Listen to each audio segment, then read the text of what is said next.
Hello teachers, welcome to Para Maestros podcast. This is the English version. Para Maestros means for teachers only. Here we will talk about education, everything related with our profession, from the perspective of Latin America and from the perspective of other teachers from around the world. We will have opinions, interviews, and lots of information about education, and I hope you enjoy it.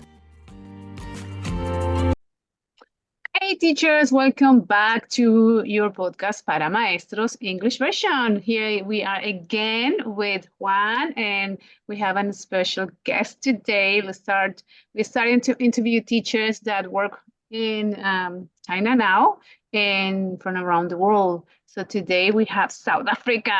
So excited. Hey Juan, how are you? Hi, Carolina.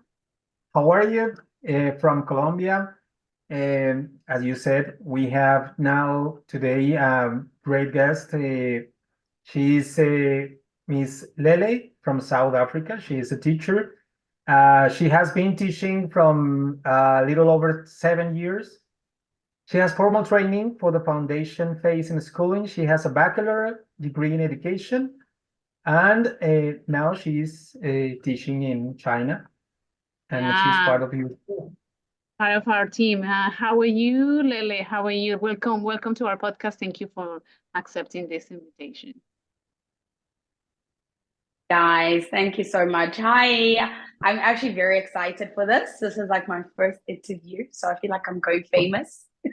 You're going famous, hopefully, in South Yes. Africa and here in all around the world, because this podcast goes all around the world. So lots of teachers are listening. Lots of teachers are, intrigued, Latin and we America. in South America, and we want to have another perspective more than the countries that people never hear about. Teaching or teachers, our cultural shock, our situations, what happened to us, why do we travel, why do we leave our countries, and all these things, and how is it for us, because we are different, and that is important, and it's good to be different. We were talking about that the other day. So let us start. We have a little question for you. Why did you decided to start your journey teaching in another country besides, South Africa? Why not? Why? I actually spent my adult years out of South Africa than in. I've lived abroad mainly. I've lived in Australia. I've lived in the UK. I was studying, so I was a student then, and I just felt as if, I love being South African because, first of all, in South Africa, we all have different cultures. We have different traditions, and we come together with that. They even call us the Rainbow Nation. But it is so great to expand that and expose people, to different parts of what they perhaps may have heard is South Africa, and also to meet different people and learn from them. I actually did teach in South Africa for, I think, 2 years, if I'm not mistaken. I was still further studying then. And I just wanted to go somewhere in the world where, number one, the career that I chosen economically, it was also beneficiary for me. I could benefit from it. But also, I just felt as if I went to a school that is IB. I love teaching. Sorry, I don't know actually. I always struggle to say what IB stands for. So please look that up. But essentially, it's more liberal instead of mainstream teaching. Research with it. And then at the time, actually, China was the best for it. And even the style and management of living, China was good. It was progression. It was growth. It was exposure. Because from China, and working in an international school, it opens up doors whereby I can go anywhere else in the world where I can still work in international schools. Yeah, definitely. It is. My biggest reasoning. Yeah, it is. It opens the doors to everything. And we were talking the other day about being bilingual. In South Africa, you also have you have your own languages. You have lots of languages. It's same in South America with our indigenous traditions. But being bilingual and how important it is to be bilingual in a setting when you're teaching abroad, and how to embrace that accent that we have. You have your accent and I have an accent, so how to embrace that. So what do you think about how important it is for teachers to be bilingual? With you, it is crucial. And why I even use the word crucial is, one, we are teaching children who have not been exposed to English, even on, forget native level, but even as a second language. So we're teaching them from a third language perspective. Therefore, we understand how it is do not have English as our mother tongue. Yes, English is one of the 11 official languages of South Africa, but it's not my native tongue. My native tongue, or language rather, is Xhosa and Zulu. So with that, I can, one, understand how to teach these kids a language that, first of all, it's written differently because Chinese writing is characters and we write in letters, number one. Then number two, the structure, the foundation of how to teach them. So therefore, you first have to teach a person, my suggestion again, I'm not a doctor, so it hasn't been proven, but from my experience, teaching children or any person who doesn't know a language, you need to expose them to the language. You need to have conversation before you can write it, before you can read it. So that is why I'm saying I am better suited, or you are better suited, all three of us actually talking here are better suited to educate, because we're not doing it from a point of, oh, we studied, we went to university from it, so we'll do it by the textbook. No, we have our own personal experiences, which also assist us in teaching individually for the best outcome for each student. Right. So interesting. I love that phrase. We teach from a third language perspective. We have our own languages. You have more than one. So it is so interesting because we know what is the struggle to learn a language. It's a struggle. We have to learn it, and it's cool. It's cool and it's nice and it opens doors, and it's good for everybody to be exposed. And of course, international teachers, well, we have to speak English. It's kind of, we have to. Do you have any questions? No, not yet. No, not yet. No, it's coming from the conversation. Just adding to that point, where as much as, for example, in South Africa, I grew up speaking English. I went to English speaking schools. English was around me all the time. But having come to China, I've had to realize that I needed to change my style of teaching, which therefore I still need to be taught. As a teacher, you're always learning yourself, because I'm not teaching children who have been exposed to this language. I'm teaching children who haven't and who don't have it, because they go home and they speak Chinese. They watch TV, it's Chinese, it's not readily and easily available to them.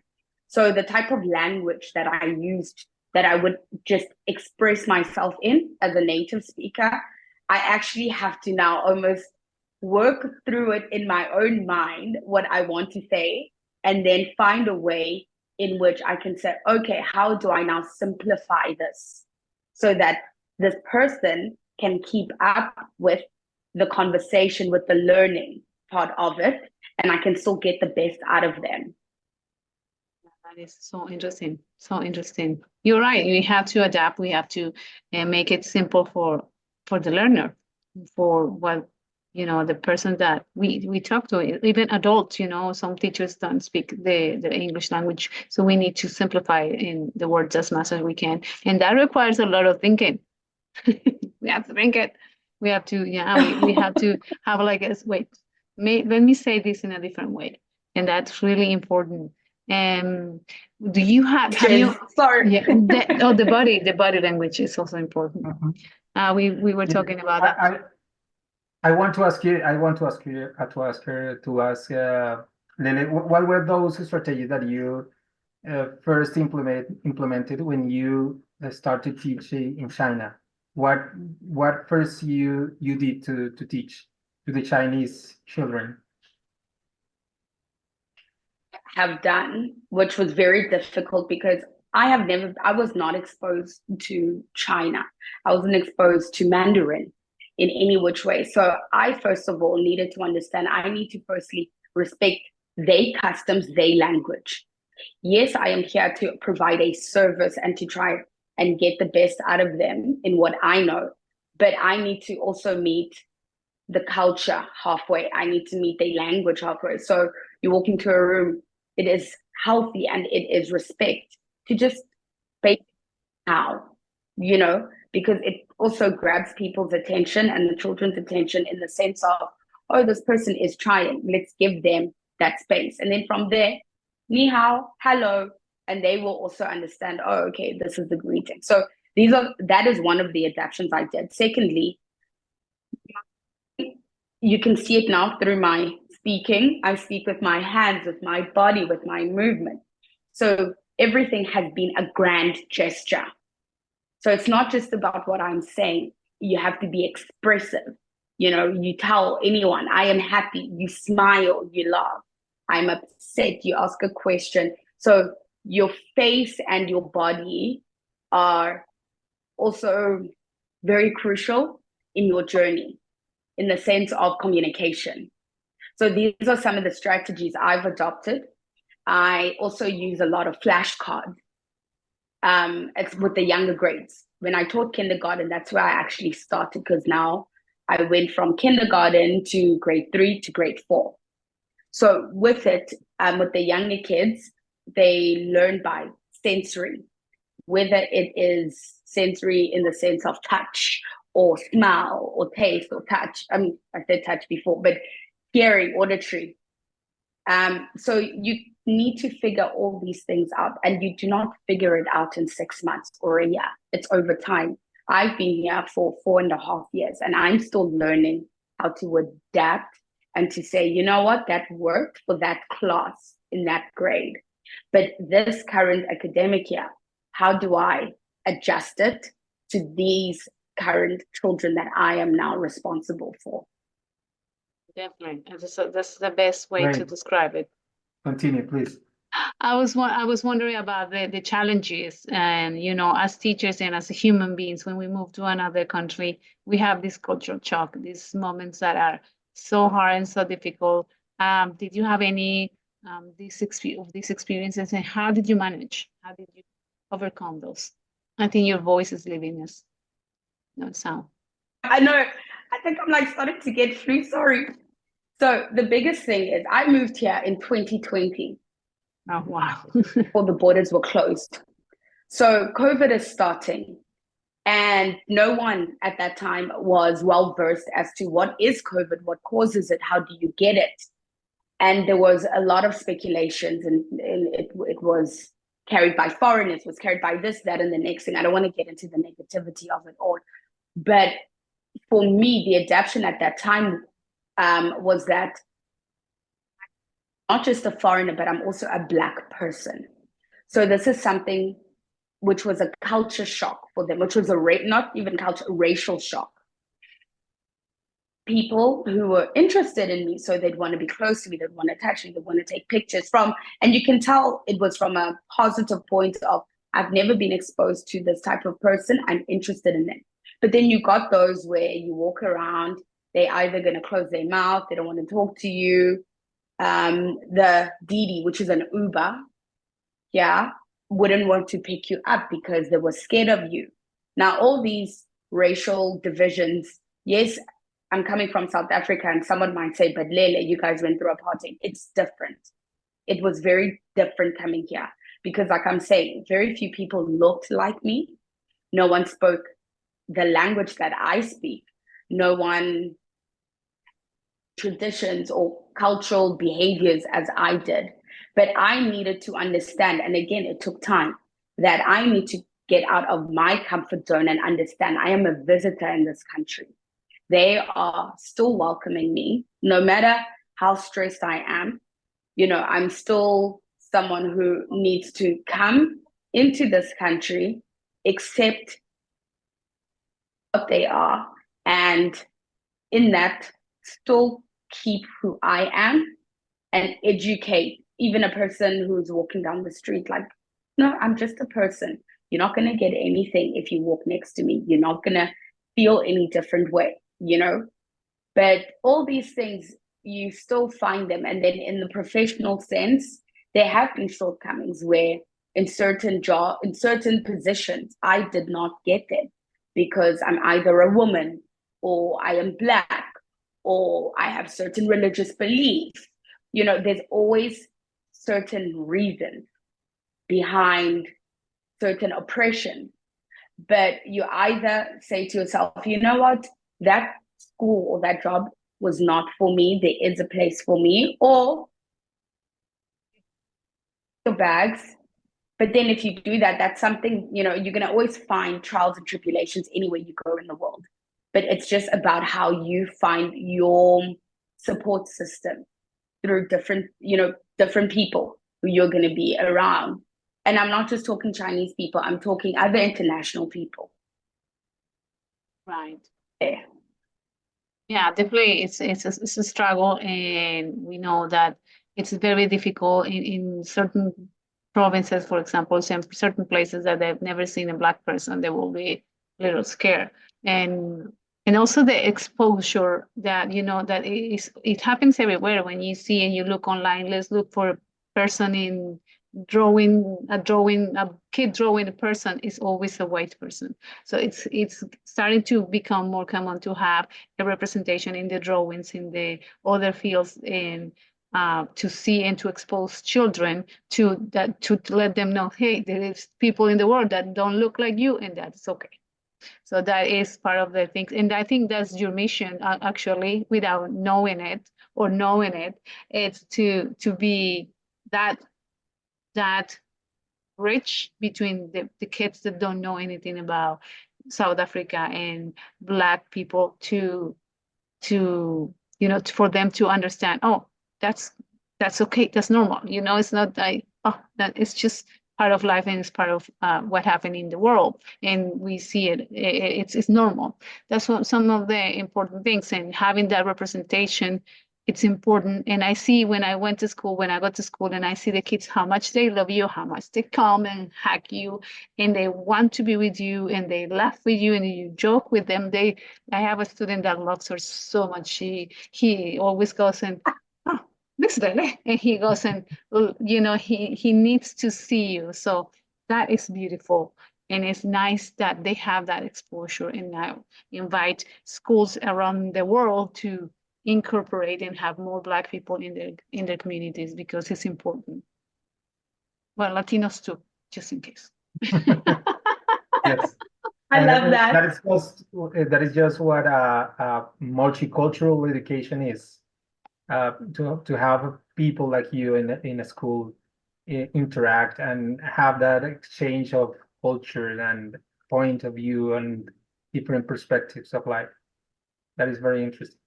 Yeah, definitely. We have to have multicultural schools, not just international schools. It's multicultural. Yes. Having a culture, having that celebration of all of us, that our diversity, that we are different. We look different, we are different, but in the core sense, we have the same needs and the same sense of, you know, belonging, if we want to belong to somewhere or someplace, or this sense of wanted to be safe and wanted to give and wanted to educate. In the case of education, teachers just want to educate kids. We want to be there. We want to help them to understand the world around them. So in the same sense, we have so much in common than as different than differences. But it's important to acknowledge and to embrace the differences as a part of life. Just enjoy it. And I love when you talk to me about your language, and I was like, that's amazing. I didn't know these things that I would never know if I don't meet somebody from South Africa. You know, that is important. You just that togetherness, that conversation, that it's important to us teachers also. We also should be exposed to teachers from other cultures from all around the world. That is so important, because that we start from there, and they would see how we treat each other. The kids would see that we treat each other fairly, we laugh with each other, we have fun with each other, we also have very professional conversations, and that's what the children will see, and that is important. Funny, because I remember the first school I worked in here, I was the only, and then on top of that, I was the only Black person. And these kids were like 5 years old, if I'm not mistaken. Some of them would cry when I walked into the room. They were scared of me and they wouldn't want to come to me. And I remember being frustrated or emotional, whatever. And then hardly 2 weeks later, because you know, I don't know if they either got used to me or they saw the comfort of the other kids with me, that by the time the academic year finished, they were the ones now crying for me and being like, don't leave or anything. And then even with that, like there are certain quips I will say to the kids like "Haibo," which means like, oh no, that's in Xhosa and Zulu, it's "Haibo." And then some of my kids will make a mistake, like let's say they cut a piece of paper that they shouldn't.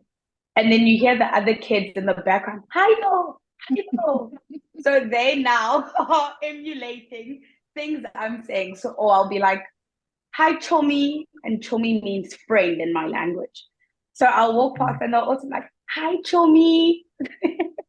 Lovely. So it's just little things like that where to this day, some of them, I still see the kids and they still say certain words or phrases that, you know, inevitably, because I am South African, it's like a reflex that I would say it. So they too say it. So I don't know, for me, it's just, it's worth it. If anyone had to say to me, "Lele, was this move worth it with all the trials, with all the difficulties and missing home and being by yourself?" I would say at the end of it, yes. It's worth it. Yes, yes. And what are you most proud of? What is this thing that makes you, "Ah, I'm a proud woman"?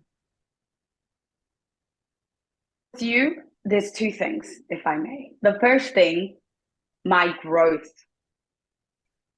as a person when you are left by yourself in an island. And I'm going to call it an island because, you know, like I said, I was from a small town when I first moved here.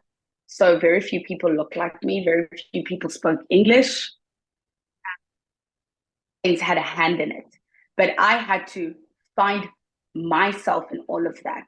I couldn't just get lost in the crowd. I had to sit myself down and say, you know what, who is Lele? What are your strengths? What can you draw from?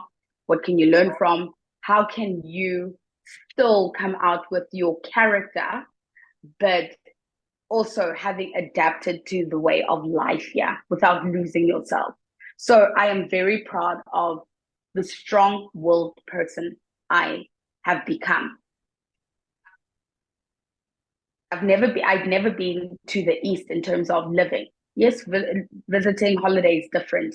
You know, you go to every place where foreigners flock, but living in a place, you see it from completely different eyes. And like I'm saying, East is very different in general. First part of what I'm proud of. And the second part of academic year. I'm not proud of myself. I'm proud of the kids. You know, Carolina, with the fact that you teach grade 1. Kids come in there crying, there's bad behavior. You don't have anyone who's Chinese who's assisting you in that classroom. It's just you and your nerves, you know, to get through it. But by the end of the year, those kids and you have built such a good relationship, your communication skills, the way in which you work, the growth that is within them. And then you think back or you look back even on like school pictures and you're like, oh my goodness, we've come so far. And that moment hits you differently. You know, a child who wouldn't sit still or a child who couldn't hold a pencil. It could be the smallest achievement, the smallest, but it actually makes a world of difference. As a teacher, it makes such a world of difference. It does. It does. It's definitely so something that no other profession, maybe some service profession will have, but we do have that moment that we can say, hey, I did this. Not anybody else. I did this. And this moment and that feeling, ooh, Only teachers would know because we have worked hard for that. It's not an easy task. It's not like, oh, it's just, no, this kid is reading, this kid is being independent, this kid is whatever it's the kid is doing. It's because you put these seeds on them and then you help them to build themselves and be better human beings in some sort of sense. So that sensation, that emotion, it's it's something that is indescribable. I guess I don't know. I don't have words. Do you have words to describe it? Juan, any word? No, it's just a passion. Teaching, it's at least in my case, it's my passion. Yeah. Teaching is just what I want to do, and it's wonderful, inspiring. I think it's the best I can do in my life. Yeah, yeah, yeah. Perfect word. You said the word passion. That it sums it up. I think you said the most perfect word, because there are some days you come home and you are miserable. You are angry at that class, at that one child who's been gnawing away at your nerves. But you could still go back tomorrow. You try. Yeah, yeah. And we celebrate even the smaller success, like, oh, say hi this morning. Nice. Something, it's a big celebration. For us, it's like, wow, that's a huge celebration. One last question, Lele. What would be a recommendation? What would you tell South African teachers or teachers from around the world about teaching in China or teaching abroad in general? What would you give a suggestion and advice or something that could be And those who are helpful? teaching in a second language or who teach Exactly. it. This one, it's a two-part answer. The first thing is be sure of the decision that you're ready to move. And you know what? You'll only know after you've made the move if you made the right one or not. But if you have made the move, don't give up. Don't give up. Even up to the first year, you might be uncomfortable, you might be unhappy, you might be homesick, all the things that you can think of. Find your peace somewhere in there. Find your calm, whether it is like making your apartment into a home, decorate it however which way, so that you have a safe space. That's the first thing. Find your safe space.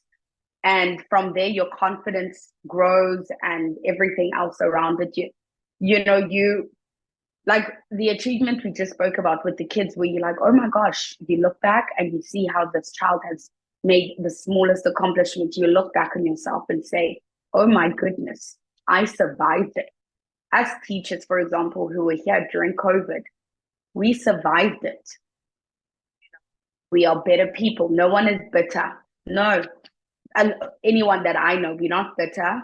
Yes, it wasn't the best time or anything like that, but you are stronger, you are sure of yourself, and you came out the other side. That's the first thing. The second piece of advice that I would say teaching English, and I'd say third language, not even second language, because like I said, there's kids who don't look like them. There's kids who've never been exposed to letters instead of characters. Kids have never been exposed to just the language in its entirety. They don't know what that sound is, and you need to emulate another teacher from another class. It's always lovely to do observations, how other teachers teach, but find your way. Do not lose yourself, because let me tell you something, you'll be frustrated in that classroom. Frustrated because you won't know how to speak to these kids, and you'll say, oh my goodness, but how come Carolina's class listens to when she doesn't? You're not Carolina. That's not your special power. That's her special power. Find what your way is, connect with the children, because let me tell you, day one, it may not work, day two, it may not work, but something is going to, like that penny is going to drop for both you and your students. You'll be fine. Be calm. Yeah, that's my advice. Be calm. Be calm. Ooh, that's so hard for teachers. Oh, Yes. it's definitely a challenge to become, but yeah, it can happen eventually. And I think experience, as you say, the first time, maybe the first year gonna be hard, and then the second is better, and then you learn things in here and there, and then every class is different. Nothing, not that last year class wouldn't be maybe the things that work there that won't work in the present class. So adapt and be calm and think try to enjoy it also. Enjoying it should be one of the important things. Perfect. That actually also be calm, enjoy. Should be a t-shirt. Be calm and enjoy. That doesn't look like teachers, but okay. we try, Yeah. right?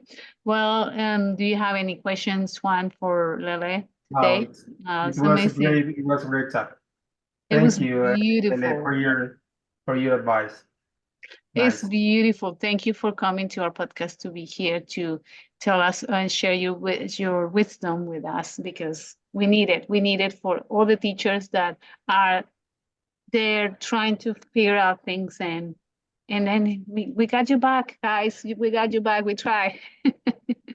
Yeah. And, just wanting to hear my view as someone who's different in that regard and also listening to you guys. So thank you so much for that. And thank you for your podcast. Honestly. Thank you. Thank you. Thank you. Thank you. Thank you.